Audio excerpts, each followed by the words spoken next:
नमस्कार, state live में आप सभी का स्वागत है। मैं हूं आपके साथ सपना। शुरुआत करते हैं बुलेटिन की। बात करेंगे झारखंड की। आगामी 9 सितंबर को होने वाले उपराष्ट्रपति चुनाव को लेकर अब झारखंड समेत पूरे देश में सरगर्मी तेज हो गई है। राज्य के पूर्व राज्यपाल सीपी राधाकृष्णन के खिलाफ इस चुनाव में सुप्रीम कोर्ट के retired justice V Sudarshan Reddy मैदान पर उतरे हैं, जिन्हें इंडिया गठबंधन का समर्थन मिला है।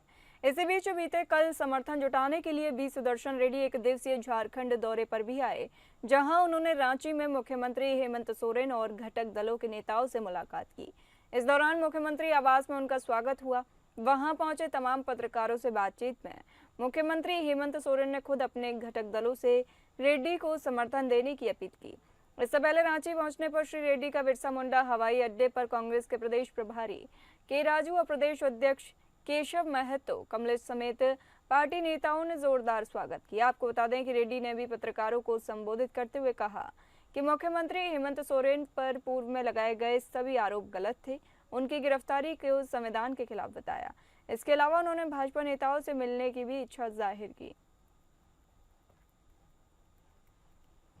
साथ भी इनका संपर्क चल रहा है और उसी क्रम में झारखंड प्रदेश भी इनका आगमन हुआ है। हम सब लोग इनका पुरजोर से स्वागत करते हैं और हमारा मत होगा कि हम सब लोग इनको कैसे विजय बनाए, इसके लिए आगे की रणनीति सुनिश्चित करेंगे। इसलिए आज हम लोगों ने बैठक की है। 9 तारीख को आई थिंक चुनाव है, 9 तारीख को मतदान होना है।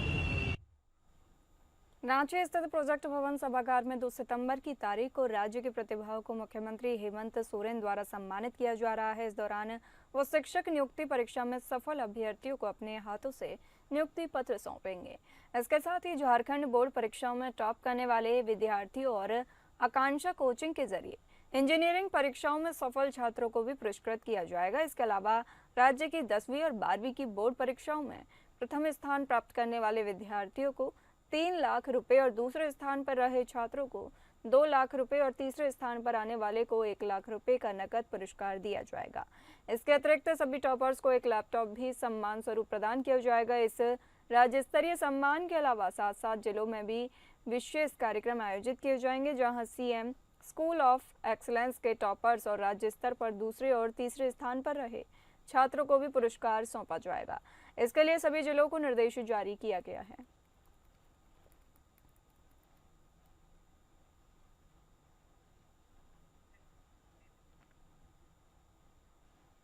सीएनटी एक्ट का उल्लंघन कर बड़े पैमाने पर आदिवासी जमीन खरीदने के मामले में पूर्व मंत्री एनोस एक्का और उनकी पत्नी मेनन एक्का को सीबीआई की विशेष अदालत ने 7 साल की सजा सुनाई है।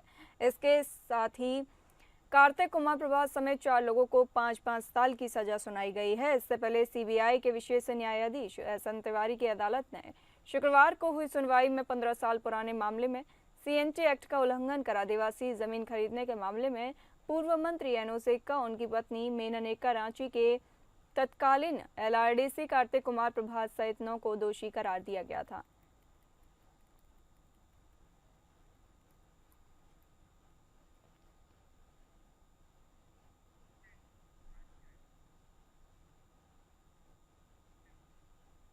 रांची के नामकुम अंचल में पंजीकृत सुधार प्रमाण पत्र वितरण समारोह में आवेदकों के बीच प्रमाण पत्र वितरण कर जिला प्रशासन ने भूमि विवाद से जुड़ी शिकायतों को पारदर्शिता के साथ निस्तारण हेतु एक शानदार पहल की है। इसी संबंध में उपायुक्त से जिला दंडाधिकारी मंजुनाथ भजंत्री ने कल कुछ लोगों से मिलकर उनकी समस्या को जाना। साथ ही कुछ लोगों ने उनसे इस पहल की सराहना करते हुए कहा कि ये पहल गाँव की सरकार के सपने को साकार कर रही है। मौके पर स्थानीय लोगों ने अपने अनुभव साझा करते हुए कहा कि जिला प्रशासन की यह पहल वाकई गांव की सरकार को सशक्त और पारदर्शी बना रही है। जानकारी हो कि कल शाम रांची के सभी अंचलों में पंजीकृत सुधार ग्रामीण प्रमाण पत्र वितरण समारोह का आयोजन किया गया।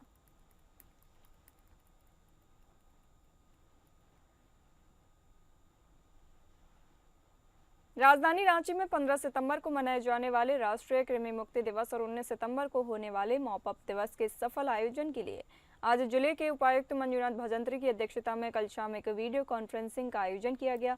इस दौरान रांची के सदर अस्पताल के civil surgeon doctor Prabhat Kumar, स्वास्थ्य शिक्षा तथा महिला एवं बाल विकास विभाग के जिला व प्रखंड स्तर के सभी संबंधित पदाधिकारी मौजूद नजर आए। तो वहीं जिला कार्यक्रम प्रबंधक प्रवीण कुमार सिंह ने राष्ट्रीय कृमि मुक्ति दिवस से संबंधित विस्तृत जानकारी दी और बताया कि इस साल रांची में 1 से 19 वर्ष की आयु के कुल 8,61,803 बच्चों और किशोर किशोरियों को एल्बेंडाजोल दवा दी जाएगी ताकि कृमि संक्रमण से उनकी सुरक्षा सुनिश्चित की जा सके।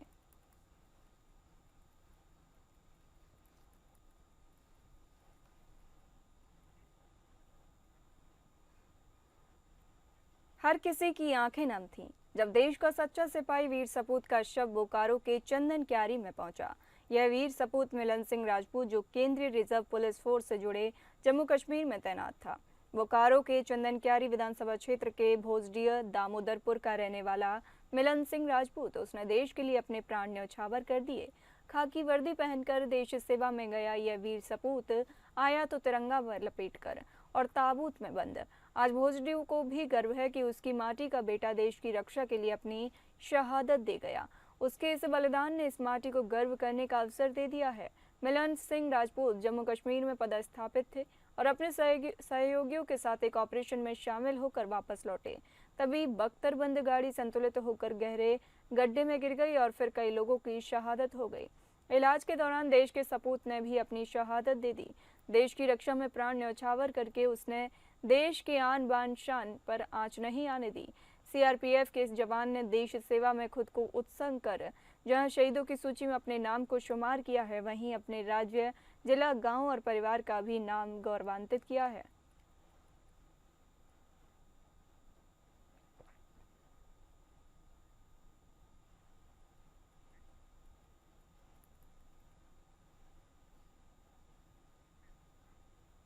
प्रधानमंत्री नरेंद्र मोदी की मां के खिलाफ आपत्तिजनक टिप्पणी किए जाने के बाद बिहार की सियासत में उबाल आ चुका है। अररिया जिले में कांग्रेस और बीजेपी द्वारा अलग अलग कार्यक्रमों का आयोजन किया गया और एक दूसरे के खिलाफ जोरदार निशाना साधते हुए नेता नजर आए। पटना में भाजपा नेताओं का विरोध प्रदर्शन किया जा रहा था, जहां कांग्रेस और बीजेपी कार्यकर्ताओं के बीच जमकर लठबाजी हुई, जिसके बाद कांग्रेस नेताओं द्वारा अररिया में पीएम मोदी और गृह मंत्री अमित शाह का पुतला दहन कर विरोध जताया गया। इस दौरान कांग्रेस कार्यकर्ताओं के द्वारा जमकर नारेबाजी की गई। नरेंद्र मोदी मुर्दाबाद, अमित शाह मुर्दाबाद, वोट चोर गद्दी छोड़ के नारे लगाए गए। दूसरी तरफ भाजपा कार्यकर्ताओं ने अररिया में धरना दिया। सांसद प्रदीप कुमार सिंह ने कहा कि दरभंगा की सभा में मंच से जिस तरह की अभद्र बयान पीएम मोदी की मां को लेकर दिए गए, उसके खिलाफ आज धरना दिया गया है और जब तक माफी नहीं मांगी जाएगी तब तक हमारा आंदोलन चलता रहेगा।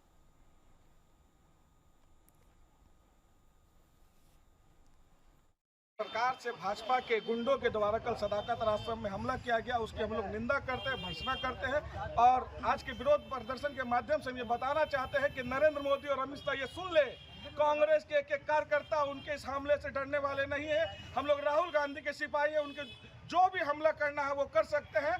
कल वो सदाकत आश्रम पे हमला नहीं किए भाजपा के गुंडा, वो लोकतंत्र की आत्मा पर हमला किए हैं और जिसकी हम लोग कड़ी निंदा करते हैं। और अमित शाह नरेंद्र मोदी से मांग करते हैं वो उस गुंडे को गिरफ्तार करने का काम करे और उसको लोकतंत्र के माध्यम से उनको सजा दिलाने का काम करे। अगर आप लोकतंत्र के सच में पहरेड़ी है तो आपको ये चीज करके दिखाना होगा देश के आगे। राहुल गांधी के द्वारा देश के प्रधानमंत्री नरेंद्र मोदी को लेकर कहे गए अपशब्द पर सियासत थमने का नाम नहीं ले रही है।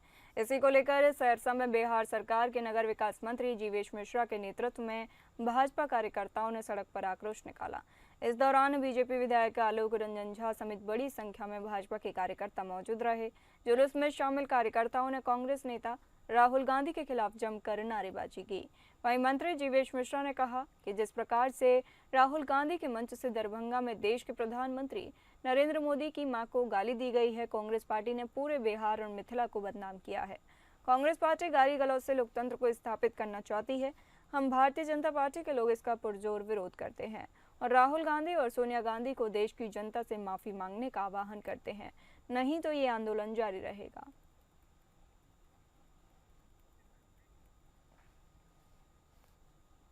मुख्यमंत्री विष्णुदेव साय जापान और दक्षिण कोरिया के सफल दौरे से आज रायपुर लौटे। एयरपोर्ट पर पारंपरिक कर्म और पंथी नृत्यों के बीच उनका भव्य स्वागत हुआ। मुख्यमंत्री ने कहा कि इस यात्रा से छत्तीसगढ़ में एआई, सेमीकंडक्टर, टेक्सटाइल और खाद्य प्रसंस्करण जैसे क्षेत्रों में बड़े पैमाने पर निवेश आएगा।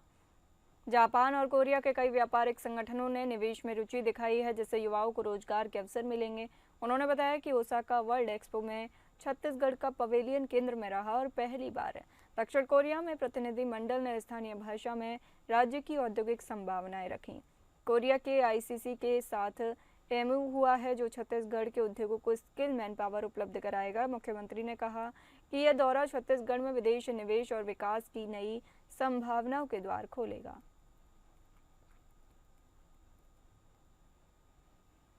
मुझे पूरा विश्वास है कि इस दोनों देश की यात्रा से छत्तीसगढ़ को लोग अच्छे से जानेंगे और एशिया महाद्वीप के बड़े उद्योगपतियों से भी मुलाकात हुई है। सबका बहुत इंटरेस्टेड हैं हमारी नई उद्योग नीति और हमारे छत्तीसगढ़ के विषय में जो जानकारी उनको दिए उससे बहुत इंटरेस्टेड हैं और आने वाले समय में ये भारी निवेश आएगा, ऐसा मुझे पूरा विश्वास है।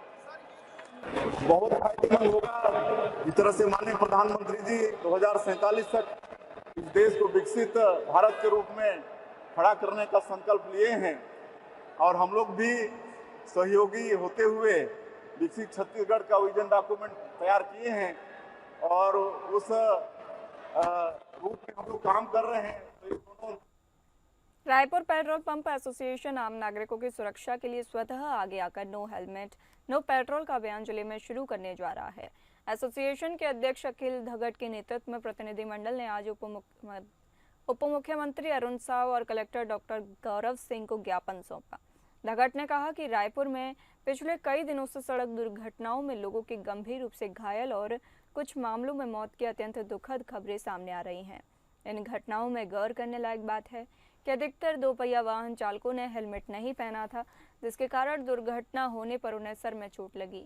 धगट ने कहा कि इसे देखते हुए एसोसिएशन की बैठक में सामाजिक हित में नो हेलमेट नो पेट्रोल अभियान चलाने का निर्णय लिया गया है।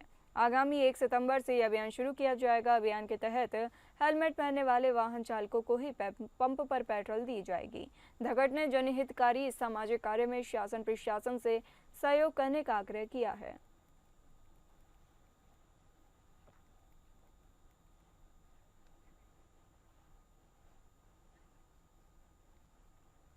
आरएसएस प्रमुख मोहन भागवत के बयान पर चल रही सियासत को लेकर स्वास्थ्य मंत्री श्याम बिहारी जायसवाल ने कांग्रेस और भूपेश बघेल पर पलटवार किया। स्वास्थ्य मंत्री ने कहा कि कांग्रेस को हर हिंदू गुंडा नजर आता है। भूपेश बघेल का बयान हिंदू समाज को अपमानित करने वाला है। यह देश सनातन संस्कृति और सनातनियों का है। मां भारती की कोख में जन्म लेने वाला हर व्यक्ति हिंदुस्तानी है।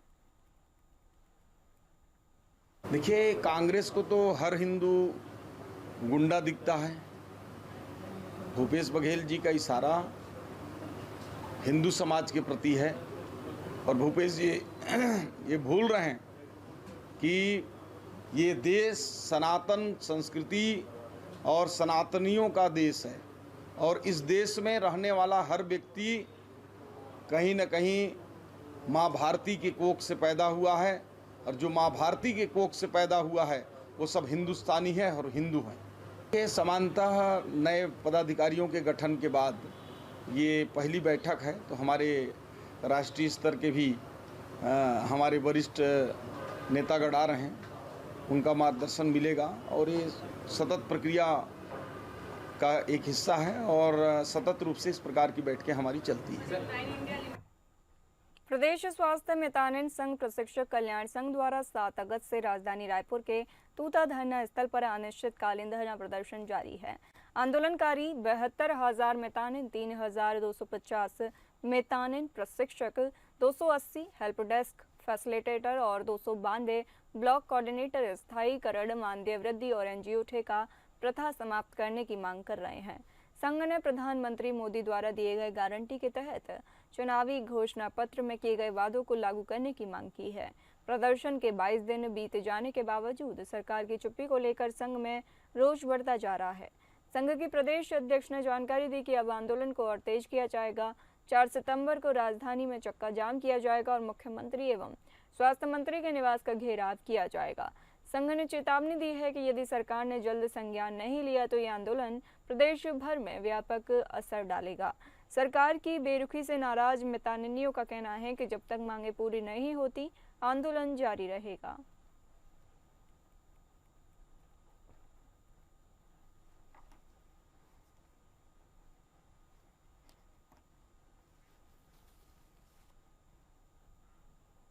रायपुर के पंचशील नगर स्थित आम आदमी पार्टी कार्यालय में प्रेस वार्ता हुई, जिसमें प्रदेश उपाध्यक्ष देवलाल नरेटी ने 14 अगस्त को केशकाल क्षेत्र के कोमह केमचा गांव में पुलिस द्वारा 4 युवकों को नक्सली बताकर गोली मारने का आरोप लगाया। उन्होंने बताया कि युवक जंगल में घूमने गए थे और पहचान बताने के बावजूद पुलिस ने फायरिंग की। नरेटी ने इसे फर्जी मुठभेड़ करार दिया और आरोपी पुलिसकर्मियों पर FIR की मांग की है। उन्होंने आगे बताया कि 18 अगस्त को इसी गाँव में पुलिस वाहन से 11 लट्ठे सागौन की लकड़ी पकड़ी गई, जिसे ग्रामीण और वन विभाग ने रोका। मामले में DFO ने दावा किया कि विभाग के पास गाड़ी नहीं थी, इसलिए पुलिस वाहन लिया गया। आपने आरोप लगाया है कि ये लकड़ी तस्करी उच्च अधिकारियों या मंत्रियों के संरक्षण में हो रही है। पार्टी के प्रदेश प्रवक्ता सूरज उपाध्याय ने कहा कि आदिवासियों को झूठे मामले में फंसाकर जंगल खाली कराया जा रहा है और पुलिस उनके उत्पीड़न का माध्यम बन रही है। आपने निष्पक्ष जांच और दोषियों पर तत्काल कार्रवाई की मांग की है। जंगल की लकड़ी काटते हुए और काट के ले जाते हुए गांव के लोगों ने पकड़ा, ये पहली घटना है। दूसरी घटना, उसी गांव के एक 24 साल के नौजवान को गोली मारी जाती है। ये बोला जाता है कि ये नक्सली मुठभेड़ है। आम आदमी एक सवाल पैदा कर सकती है, अगर मुठभेड़ हुआ तो वो स्थान दिखाए जहाँ पे गोलियों के निशान होने चाहिए। और कोई भी छोटी घटना हो या बड़ी घटना हो, जब भी नक्सली मुठभेड़ होता है मीडिया को भी पता चलता है, प्रशासन को भी पता चलता है, पुलिस को भी पता चल सकता है। ऐसी कोई जानकारी किसी के पास नहीं है। सिर्फ गांव वालों को रात में ना निकल सके और रात के अंधेरे में पुलिस अपना खेल सके। और ये जंगल की लकड़ी किस मंत्री के लिए, किस अधिकारी के लिए जा रहा था और किसी को फायदा पहुंचाने की नीयत से आदिवासियों के साथ जो यह न्याय हो रहा है, आम आदमी पार्टी इसका विरोध करती है और इस कार्य में लिप्त सारे अधिकारियों के खिलाफ FIR हो और उन पर कठोर कार्रवाई हो, ये डिमांड करती है। बात करेंगे महाराष्ट्र के मराठा आरक्षण आंदोलन को लेकर। महाराष्ट्र में बढ़ती चर्चा के बीच राज्य के गृह राज्य मंत्री योगेश कदम ने स्पष्ट किया है कि आंदोलन करना संविधान से मिला हुआ अधिकार है और उसका विरोध करने का कोई प्रश्न ही नहीं उठता। उन्होंने कहा कि आंदोलनकारियों ने अब तक बहुत अनुशासन के साथ अपनी भूमिका रखी है और शांतिपूर्ण ढंग से आंदोलन जारी रखा है। तारीख बदलने की सरकार की अपील को उन्होंने स्वीकार नहीं किया, लेकिन आंदोलन पूरी तरह संयमित और नियंत्रित तरीके से चल रहा है। कदम ने कहा कि हमारी महायुति सरकार ने मराठा समाज को पहले ही 10% आरक्षण दिया है। इसके बावजूद कुछ लोग जानबूझकर मराठा बनाम OBC संघर्ष खड़ा करने की कोशिश कर रहे हैं। सर, महाराष्ट्र में मनोज जरांगे है, वो मराठा आंदोलन के लिए भूख हड़ताल कर रहे हैं आज़ाद मैदान पे। बड़ी मात्रा में वहाँ पे लोग अभी आ रहे हैं और बहुत भीड़ के कारण बम्बई चक्का जाम हुई है। क्या कहेंगे इसके बारे में? कि देखिए, ज़रूर जो आंदोलन कर रहे हैं, मैं एक तौर पे उनका अभिनंदन भी करूँगा। आंदोलन करना ये उनको संविधान में मिला हुआ अधिकार है, उसको विरोध करने का कोई प्रश्न ही नहीं उठता है। लेकिन अभिनंदन इसलिए क्योंकि जब भी मुंबई में वो सब दाखिल हुए, किधर भी कहीं पर भी कुछ भी गलत चीज़ उनसे नहीं हुई है। बहुत ही डिसिप्लिन से वो आए, डिसिप्लिन से उनका आंदोलन चालू है, इसलिए मैं उनका अभिनंदन करता हूँ। क्योंकि देखिए, 2 चीज़ें थी। एक तो हमने एक रिक्वेस्ट की थी कि आप तारीख बदलिए, गणेश उत्सव के दिन है, मुंबई गणेश उत्सव के वक्त इन दिनों में पूरी दुनिया भर से गणेश भक्त मुंबई में आते हैं, लालबाग राजा के दर्शन लेने आते हैं, सिद्धिविनायक आते हैं और सार्वजनिक मंडल के जो गणपति होते हैं, जो भी गणेश उत्सव होता है, वो देखने के लिए आते हैं। तो मेरे ख्याल से थोड़ा हमने रिक्वेस्ट की, लेकिन वो रिक्वेस्ट उन्होंने एक्सेप्ट नहीं की। और आज जो भी आंदोलन शुरू है, वो आंदोलन, उनकी जो मांग है, वो मांग पूरी करने की बिल्कुल हम कोशिश कर रहे हैं। और एक चीज़ समझनी बहुत ज़रूरी है कि हमारी महायुति सरकार ने ही मराठा बांधवों को 10% का आरक्षण दिया है, 10% का आरक्षण दिया है। आज पहले कॉलेजेस में या फिर एजुकेशन फील्ड में हमारे मराठा स्टूडेंट्स को आरक्षण नहीं था, लेकिन आज 10% आरक्षण उनको मिला है। और अन्य जो भी फील्ड है वहाँ पे भी, मतलब गवर्नमेंट के जॉब में जब भी अभी अपॉर्चुनिटीज़ खुलती है, पहले मराठा बांधवों को वहाँ पे जगह नहीं थी, अभी उनको 10% आरक्षण वहाँ पे मिल रहा है। तो मेरे ख्याल से ये जो ऐतिहासिक निर्णय है वो हमारी सरकार ने ही लिए हैं, और इसलिए मुझे विश्वास है कि आगे के भी जो निर्णय लेने हैं वो हमारी सरकार बिल्कुल लेगी। फिलहाल इस बुलेटिन में इतना ही। नमस्कार।